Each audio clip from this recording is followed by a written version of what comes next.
यह एकविंश शताब्दी 21वीं सदी के एक अद्भुत चमत्कार की कथा है। सृष्टि के रचयिता और पालनहार भगवान श्री हरि विष्णु ने सत्य और धर्म की स्थापना हेतु इस पवित्र धरा पर कलाम नामक मानव अवतार के रूप में पुनः प्राकट्य लिया। उनका जन्म एक साधारण मध्यम वर्गीय परिवार में हुआ। उनका लालन पालन आधुनिक तकनीक और नवीन संस्कृति के मध्य हुआ।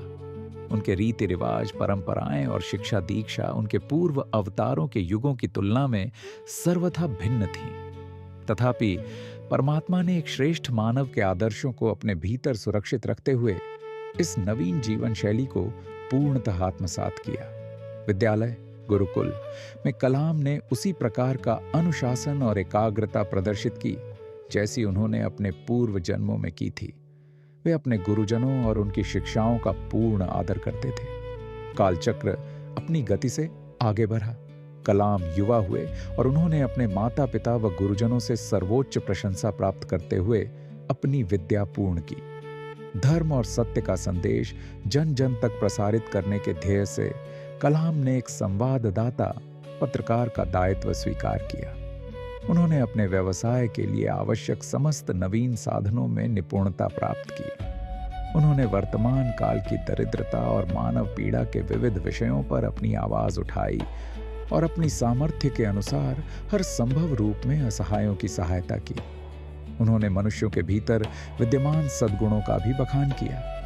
वृक्षारोपण और पर्यावरण को स्वच्छ रखने वाले समूहों के कार्यों को समाज के सम्मुख रखा और यह संदेश दिया कि मनुष्य को प्रकृति पर नियंत्रण स्थापित करने के स्थान पर उसके साथ सामंजस्य बिठाकर जीना चाहिए। कलाम ने आधुनिक चिकित्सा प्रणाली के विषय में भी जागरूकता का प्रसार किया और मिथ्या धारणाओं का खंडन करते हुए बताया कि कैसे इस विद्या ने मानवता को पहले से कहीं अधिक स्वतंत्र और स्वस्थ जीवन जीने में सहायता प्रदान की है।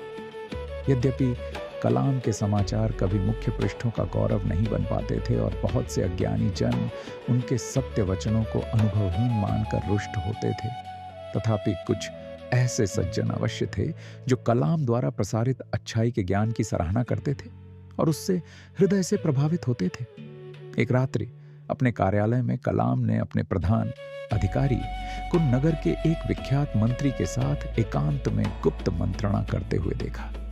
वह मंत्री उस उद्यान की भूमि पर अपना अधिकार जमाना चाहता था जहां अधिकांश निर्धन और मलिन बस्तियों के निवासी वास करते थे। वे दोनों उन असहाय लोगों को बलपूर्वक उस भूमि से निष्कासित कर उस पर कब्जा करने और समाचार माध्यमों का दुरुपयोग कर इस पूरे षड्यंत्र पर पर्दा डालने की योजना बना रहे थे। वे निरंतर उन दरिद्र जनों का उपहास कर रहे थे। दूर से यह सब दृश्य देखते हुए कलाम अत्यंत व्यथित हुए कि इन सत्ताधारियों को उन निर्दोष प्राणों की तनिक भी चिंता नहीं है। आगामी दिनों में समाचार माध्यमों ने उस भूमि के निवासियों के विषय में भ्रामक और असत्य समाचारों का प्रसार आरंभ कर दिया। उन्होंने विधि कानून की त्रुटियों का लाभ उठाते हुए समाज सेवी संस्थाओं पर मिथ्या आरोप मढ़ दिए। वहीं दूसरी ओर वही माध्यम उस मंत्री का गुणगान करते रहे और उसे सबसे अधिक दयालु, परोपकारी और न्यायप्रिय व्यक्ति के रूप में प्रस्तुत करते रहे। दूरदर्शन पर इस संपूर्ण मायाजाल को देखते हुए कलाम स्तब्ध रह गए कि सामान्य जनों का शोषण करने हेतु किस सीमा तक छल कपट का आश्रय लिया जा रहा था। पूर्व युगों के लोभी और अहंकारी राक्षस कुल भले ही नष्ट हो गए हों, परंतु उनका स्थान अब एक कहीं अधिक भयंकर बुराई ने ले लिया था।